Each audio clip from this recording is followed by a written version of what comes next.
So in this first chapter of Mark, we have this kind of wild scene where Jesus, on the Sabbath, walks into the synagogue and he starts teaching with authority. And immediately this demoniac, this poor soul, right, who's oppressed by the devil, comes to him and screams out, recognizing his authority. It's just kind of a strange scene if you think about it. I can't help but compare this story to the story of David and Goliath. I don't know, it just immediately drew that to me, right?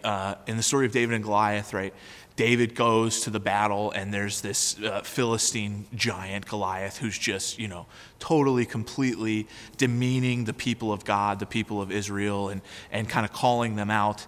And David says, who do you think you are, right, saying this? And he goes and he convinces them to let him fight Goliath, this giant, right? This young boy's going to fight him. And he goes out, and Goliath is still just screaming at him, right, and demeaning him and talking about how he's, a small boy and what is he supposed to do. And David goes up and claims his authority, right? He beats Goliath. Compare that to the story we see today in the gospel, right?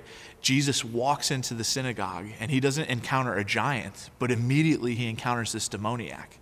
Rather than this demoniac, right, needing to be won over, right? Jesus doesn't have to win him over. He doesn't have to win his authority. He walks in, and this demon who's oppressing this poor man immediately just hands authority over to him. He says, "What have you to do with us? We know who you are, the Holy One of God." God doesn't even have to conquer. Just his presence there conquers this demon.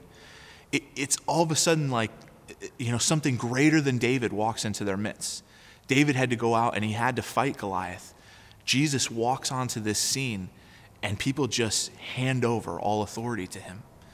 And you can imagine how refreshing it is for these people who are sitting in the synagogue. Week after week, they hear teachings, and finally they see someone who backs it up with authority and with power.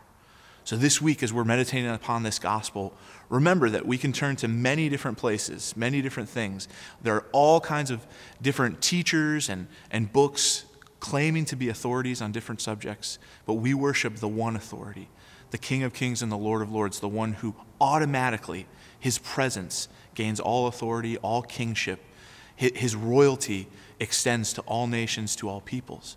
And when we worship him, we're worshiping the King of Kings and the Lord of Lords.